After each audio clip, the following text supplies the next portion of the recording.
कंदासीं जलाल चांडेजा लखन की तादाद में परस्तार होया। लेकिन इन वीडियो में असां तव्हांखे हिकिड़े परस्तार जो वाक़ियो ॿुधाईंदासीं जलाल चांडेजे। ऐं उहो हो परस्तार होटल जो मालिक हुयो ऐं जलाल चांडे खे उन चई छॾियो हुयो त बाबा कॾहिं बि अची तूं इन तर में त मुंहिंजे होटल ते लाज़मी अचिजांइ, भले तो वटि 10 महिमान हुजनि, 50 माण्हू हुजे, 20 माण्हू हुजनि, चांहि मुंहिंजी होटल ते अची पीजांइ। दोस्तों जलाल चांडियो जग मशहूरु फ़नकार हुयो ऐं जलाल चांडियो किथे बि वञी लहंदो हुयो त जलाल चांडे खे सभई माण्हू अची फिरी वेंदा हुआ। को चवंदो साईं हेॾे चांहि पीओ, को चवंदो हेॾां हलो, को चवंदो हिते हली चांहि पीओ। लेकिन जलाल चांडे जो जेको घाटो दोस्त हूंदो हुयो उहो हूंदो हुयो असगर माछी। दोस्तों ये पुराणा वाक़िया आहिनि, ये पुराणा वाक़िया आहिनि असगर माछीअ जा। खोड़ सारा सोशल मीडिया ते तव्हां बि ॿुधा हूंदा। लेकिन हिन वीडियो में असां तव्हांखे ॾसींदासीं त असगर माछी हिकु बहितरीनु दोस्त हुयो जलाल चांडे जो। लेकिन ॿई जेको आहे सो जलाल चांडियो ऐं असगर माछी ॿई हिक ॿिए खे ॿाहिरि कोठाईंदा हुया ऐं हिक ॿिए खे ॿाहिरि करे छॾींदा हुया। पोइ जलाल चांडियो वञी हिननि जे होटल ते वञी वेहंदो हुयो असगर माछीअ जे, त मेला सजी वेंदा हुया, माण्हू तर जा ओस पास जा अची वेंदा हुया।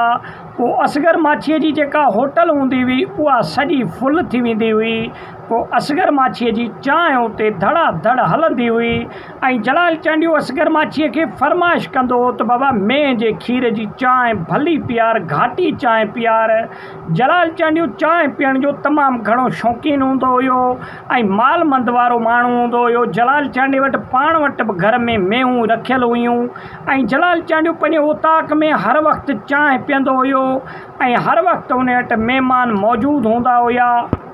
त दोस्तों पोइ होटल ते वञी वेही करे जलाल चांडियो फरमाइश कंदो हुयो त बाबा घाटी चांहि असांखे पीआर। ऐं असगर माछी बि जलाल चांडे जे लाइ भलो खीर रखी छॾींदो हुयो। असगर माछीअ खे ख़बर पवंदी हुई त बा जलाल चांडियो हिन वक़्तु तर में लथल आहे ऐं जलाल चांडियो लाज़मन असांजे होटल ते ईंदो ऐं मूं वटि ईंदो। पोइ जलाल चांडे लाइ 2 खां 3 किलो खीर रखी छॾींदो हुयो, जंहिंमें खोड़ सारा माण्हू जलाल चांडे सां गॾु हूंदा हुया।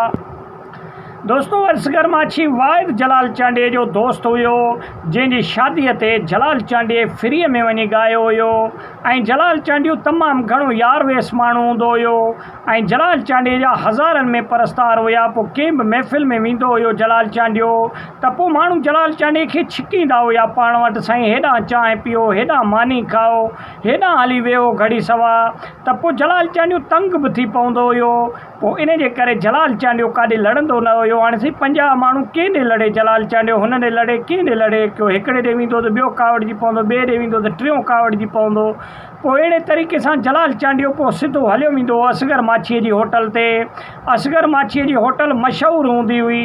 पोइ जलाल चांडियो उते वञी चांहि वग़ैरह पीअंदो हुयो ऐं असगर माछीअ सां कचहरी बि कंदो हुयो। त वॾी महिरबानी, उमेदु आहे त नंढिड़ो वीडियो तव्हांखे पसंदि आयो हूंदो। वीडियो खे लाइक ऐं शेयर कयो, चैनल खे सब्सक्राइब कयो। वॾी महिरबानी।